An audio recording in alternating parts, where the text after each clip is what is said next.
ईसाई समुदाय को क्रिसमस की बहुत बहुत शुभकामनाएं। बाइबल कहती है कैरी ईच अदर्स बर्डन्स, यानी हम एक दूसरे की चिंता करें। हमारे संस्थान समाज सेवा में एक बहुत बड़ी भूमिका निभाते हैं। हर वर्ग हर समाज को शिक्षा के जरिए आगे बढ़ाने के प्रयास हो, स्वास्थ्य के क्षेत्र में सामान्य मानवीय की सेवा के संकल्प हो। दुनिया भर में उपस्थित ईसाई समुदाय को क्रिसमस की बहुत बहुत शुभकामनाएं। Merry Christmas.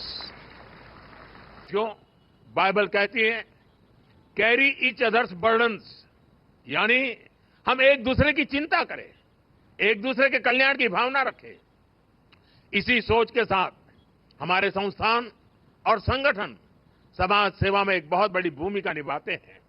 शिक्षा के क्षेत्र में नए स्कूलों की स्थापना हो, हर वर्ग हर समाज को शिक्षा के जरिए आगे बढ़ाने के प्रयास हो, स्वास्थ्य के क्षेत्र में सामान्य मानवीय की सेवा के संकल्प हो।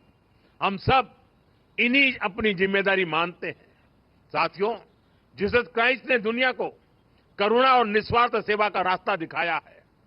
हम क्रिसमस को सेलिब्रेट करते हैं और जीसस को याद करते हैं ताकि हम इन मूल्यों को अपने जीवन में उतार सकें, अपने कर्तव्यों को हमेशा प्राथमिकता दें। मैं मानता हूं ये हमारी व्यक्तिगत जिम्मेदारी भी है, सामाजिक दायित्व भी है और एज ए नेशन भी हमारी ड्यूटी है। आज देश इसी भावना को सबका साथ, सबका विकास और सबका प्रयास के संकल्प के रूप में आगे बढ़ा रहा है। ऐसे कितने ही विषय थे जिनके बारे में पहले कभी नहीं सोचा गया, लेकिन वो मानवीय दृष्टिकोण से सबसे ज्यादा जरूरी था। हमने उन्हें हमारी प्राथमिकता बनाया। हमने सरकार को नियम और औपचारिकताओं से बाहर निकाला। हमने संवेदनशीलता को एक पैरामीटर के रूप में सेट किया। हर गरीब को पक्का घर मिले, हर गांव में बिजली पहुंचे, लोगों के जीवन से अंधेरा दूर हो, लोगों को पीने के लिए साफ पानी मिले, पैसे के अभाव में कोई इलाज से वंचित न रहे। हमने एक ऐसी संवेदनशील व्यवस्था बनाई जो इस तरह की सर्विस की, इस तरह की गवर्नेंस की गारंटी दे सके। आप कल्पना कर सकते हैं, जब एक गरीब परिवार को ये गारंटी मिलती है तो उसके ऊपर से कितनी बड़ी चिंता का बोझ उतरता है। पीएम आवास योजना का घर जब परिवार की महिला के नाम पर बनाया जाता है तो उससे महिलाओं को कितनी ताकत मिलती है। हमने तो महिलाओं के सशक्तिकरण के लिए नारी शक्ति वंदन अधिनियम लाकर संसद में भी उनकी ज्यादा भागीदारी सुनिश्चित की है। इसी तरह आपने देखा होगा, पहले हमारे यहाँ दिव्यांग समाज को कैसी कठिनाइयों का सामना करना पड़ता था। उन्हें ऐसे नाम से बुलाया जाता था जो हर तरह से मानवीय गरिमा के खिलाफ था। ये एक समाज के रूप में हमारे लिए अफसोस की बात थी। हमारी सरकार ने उस गलती को सुधारा। हमने उन्हें दिव्यांग ये पहचान देकर के सम्मान का भाव प्रकट किया। आज देश पब्लिक इंफ्रास्ट्रक्चर से लेकर रोजगार तक हर क्षेत्र में दिव्यांगों को प्राथमिकता दे रहा है। साथियों, सरकार में संवेदनशीलता देश के आर्थिक विकास के लिए भी उतनी ही जरूरी होती है। जैसे कि हमारे देश में करीब 3 करोड़ फिशरमैन हैं और फिश फार्मर्स हैं, लेकिन इन करोड़ों लोगों के बारे में पहले कभी उस तरह से नहीं सोचा गया। हमने फिशरीज के लिए अलग मिनिस्ट्री बनाई, मछली पालकों को किसान क्रेडिट कार्ड जैसी सुविधाएं देना शुरू किया। हमने मत्स्य संपदा योजना शुरू की। समंदर में मछली पालकों की सुरक्षा के लिए कई आधुनिक प्रयास किए गए। इन प्रयासों से करोड़ों लोगों का जीवन भी बदला और देश की अर्थव्यवस्था को भी बल मिला। Friends, from the ramparts of the Red Fort I had spoken of सबका प्रयास। It means collective effort. Each one of us has an important role to play in the nation's future. When people come together, we can do wonders. Today, socially conscious Indians are powering many mass movements. Swachh Bharat helped build a cleaner India. It also impacted health outcomes of women and children. Millets or Sriand, grown by our farmers, are being welcomed across our country and the world. People are becoming vocal for local, encouraging artisans and industries. Ek Ped Maa Ke Naam, meaning a tree for mother, has also become popular among the people. This celebrates Mother Nature as well as our mother. Many people from the Christian community are also active in these initiatives. I congratulate our youth, including those from the Christian community, for taking the lead in such initiatives. Such collective efforts are important to fulfill the goal of building a developed India. साथियों, मुझे विश्वास है हम सबके सामूहिक प्रयास हमारे देश को आगे बढ़ाएंगे। विकसित भारत हम सभी का लक्ष्य है और हमें इसे मिलकर पाना है। ये आने वाली पीढ़ियों के प्रति हमारा दायित्व है कि हम उन्हें एक उज्जवल भारत देकर जाएं। मैं एक बार फिर आप सभी को क्रिसमस और जुबिली ईयर की बहुत बहुत बधाई देता हूं, शुभकामनाएं देता हूं। बहुत बहुत धन्यवाद। अभी 3-4 दिन पहले मैं अपने साथी भारत सरकार में मंत्री जॉर्ज कुरियन जी के यहां क्रिसमस सेलिब्रेशन में गया था। अब आज आपके बीच उपस्थित होने का आनंद मिल रहा है। Catholic Bishops Conference of India CBCI का ये आयोजन क्रिसमस की खुशियों में आप सबके साथ जुड़ने का ये अवसर, ये दिन हम सबके लिए यादगार रहने वाला है। ये अवसर इसलिए भी खास है क्योंकि इसी वर्ष सीबीसीआई की स्थापना के 80 वर्ष पूरे हो रहे हैं। मैं इस अवसर पर सीबीसीआई और उससे जुड़े सभी लोगों को बहुत बहुत बधाई देता हूं। साथियों, पिछली बार आप सभी के साथ मुझे प्रधानमंत्री निवास पर क्रिसमस मनाने का अवसर मिला था। अब आज हम सभी सीबीसीआई के परिसर में इकट्ठा हुए हैं। मैं पहले भी ईस्टर के दौरान यहां सेक्रेड हार्ट कैथेड्रल चर्च आ चुका हूं। ये मेरा सौभाग्य है कि मुझे आप सबसे इतना अपनापन मिला है। इतना ही स्नेह मुझे हिज होलीनेस पोप फ्रांसिस से भी मिलता है। इसी साल इटली में G7 समिट के दौरान मुझे हिज होलीनेस पोप फ्रांसिस से मिलने का अवसर मिला था। पिछले 3 वर्ष में यह हमारी दूसरी मुलाकात थी। मैंने उन्हें भारत आने का निमंत्रण भी दिया है। इसी तरह सितंबर में न्यूयॉर्क दौरे पर कार्डिनल पीट्रो पैरोलिन से भी मेरी मुलाकात हुई थी। ये आध्यात्मिक मुलाकात, ये स्पिरिचुअल टॉक्स, इनसे जो ऊर्जा मिलती है वो सेवा के हमारे संकल्प को और मजबूत बनाती है। साथियों, अभी मुझे हिज एमिनेंस कार्डिनल जॉर्ज कुवाकार्ट से मिलने का और उन्हें सम्मानित करने का अवसर मिला है। कुछ ही हफ्ते पहले हिज एमिनेंस कार्डिनल जॉर्ज कुवाकार्ट को हिज होलीनेस पोप फ्रांसिस के कार्डिनल की उपाधि से सम्मानित किया है। इस आयोजन में भारत सरकार ने केंद्रीय मंत्री जॉर्ज कुरियन के नेतृत्व में आधिकारिक रूप से एक हाई लेवल डेलीगेशन भी वहां भेजा था। जब भारत का कोई बेटा सफलता की इस ऊंचाई पर पहुंचता है तो पूरे देश को गर्व होना स्वाभाविक है। मैं कार्डिनल जॉर्ज कुवाकार्ट को फिर एक बार बधाई देता हूं, शुभकामनाएं देता हूं। साथियों, आज आपके बीच आया हूं तो कितना कुछ याद आ रहा है। मेरे लिए वो बहुत संतोष के क्षण थे जब हम 1 दशक पहले फादर एलेक्स प्रेम कुमार को युद्धग्रस्त अफगानिस्तान से सुरक्षित बचाकर वापस लाए थे। वो 8 महीने तक वहां बड़ी विपत्ति में फंसे हुए थे, बंधक बने हुए थे। हमारी सरकार ने उन्हें वहां से निकालने के लिए हर संभव प्रयास किया। अफगानिस्तान के उन हालातों में ये कितना मुश्किल रहा होगा आप अंदाजा लगा सकते हैं, लेकिन हमें इसमें सफलता मिली। उस समय मैंने उनसे और उनके परिवार के सदस्यों से बात भी की थी।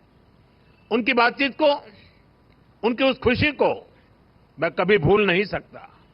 इसी तरह हमारे फादर टॉम यमन में बंधक बना दिए गए थे। हमारी सरकार ने वहां भी पूरी ताकत लगाई और हम उन्हें वापस घर लेकर आए। मैंने उन्हें भी अपने घर पर आमंत्रित किया था। जब गल्फ देशों में हमारी नर्स बहनें संकट से घिर गई थी, तो भी पूरा देश उनकी चिंता कर रहा था। उन्हें भी घर वापस लाने का हमारा अथक प्रयास रंग लाया। हमारे लिए ये प्रयास केवल डिप्लोमेटिक मिशंस नहीं थे, ये हमारे लिए एक इमोशनल कमिटमेंट था। ये अपने परिवार के किसी सदस्य को बचाकर लाने का मिशन था। भारत के संतान दुनिया में कहीं भी हो, किसी भी विपत्ति में हो, आज का भारत उन्हें हर संकट से बचाकर लाता है, इसे अपना कर्तव्य समझता है। साथियों, भारत अपनी विदेश नीति में भी नेशनल इंटरेस्ट के साथ साथ ह्यूमन इंटरेस्ट को प्राथमिकता देता है। कोरोना के समय पूरी दुनिया ने इसे देखा भी और महसूस भी किया। कोरोना जैसी इतनी बड़ी पैंडेमिक आई, दुनिया के कई देश जो ह्यूमन राइट्स और मानवता की बड़ी बड़ी बातें करते हैं, जो इन बातों को डिप्लोमेटिक वेपन के रूप में इस्तेमाल करते हैं, जरूरत पड़ने पर वो गरीब और छोटे देशों की मदद से पीछे हट गए। उस समय उन्होंने केवल अपने हितों की चिंता की, लेकिन भारत ने परमार्थ भाव से अपने सामर्थ्य से भी आगे जाकर कितने ही देशों की मदद की। हमने दुनिया के 150 से ज्यादा देशों में दवाइयां पहुंचाई, कई देशों को वैक्सीन भेजी। इसका पूरी दुनिया पर एक बहुत सकारात्मक असर भी पड़ा। अभी हाल ही में मैं गयाना दौरे पर गया था, कल मैं कुवैत में था। वहां ज्यादातर लोग भारत की बहुत प्रशंसा कर रहे थे। भारत ने वैक्सीन देकर उनकी मदद की थी और वो इसका बहुत आभार जता रहे थे। भारत के लिए ऐसी भावना रखने वाला गयाना अकेला देश नहीं है। कई island Nations, Pacific Nations, Caribbean Nations Bharat की प्रशंसा करते हैं। भारत की ये भावना, मानवता के लिए हमारा ये समर्पण, ये ह्यूमन सेंट्रिक अप्रोच ही 21वीं सदी की दुनिया को नई ऊंचाई पर ले जाएगा। Friends, the teachings of Lord Christ celebrate love, harmony, and brotherhood. It is important that we all work to make this spirit stronger. But it pains my heart when there are attempts to spread violence and cause disruption in society. Just a few days ago, we saw what happened at a Christmas market in Germany. During Easter in 2019, churches in Sri Lanka were attacked. I went to Colombo to pay homage to those who lost in the bombings. It is important to come together and fight such challenges. Friends, the Christmas is even more special as you begin the Jubilee year, which you all know holds special significance. I wish all of you the very best for the various initiatives for the Jubilee year. This time, for the Jubilee year, you have picked a theme which revolves around hope. The Holy Bible sees hope as a source of strength and peace. It says, "There is surely a future hope for you, and your hope will not be cut off."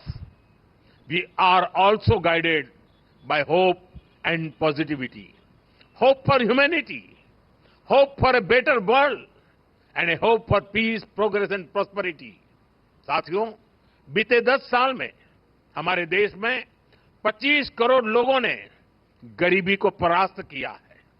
ये इसलिए हुआ क्योंकि गरीबों में एक उम्मीद जगी कि हां, गरीबी से जंग जीती जा सकती है। बीते 10 साल में भारत 10वें नंबर की इकोनॉमी से 5वें नंबर की इकोनॉमी बन गया। ये इसलिए हुआ क्योंकि हमने खुद पर भरोसा किया, हमने उम्मीद नहीं हारी और इस लक्ष्य को प्राप्त करके दिखाया। भारत की 10 साल की विकास यात्रा ने हमें आने वाले साल और हमारे भविष्य के लिए नई होप दी है, ढेर सारी नई उम्मीदें दी है। 10 साल में हमारे यूथ को वो अपॉर्चुनिटीज मिली है जिनके कारण उनके लिए सफलता का नया रास्ता खुला है। स्टार्टअप से लेकर साइंस तक, स्पोर्ट्स से एंटरप्रेन्योरशिप तक, आत्मविश्वास से भरे हमारे नौजवान देश को प्रगति के नए रास्ते पर ले जा रहे हैं। हमारे नौजवानों ने हमें एक कॉन्फिडेंस दिया है, ये होप दी है कि विकसित भारत का सपना पूरा होकर रहेगा। बीते 10 सालों में देश की महिलाओं ने एम्पावरमेंट की नई गाथाएं लिखी है।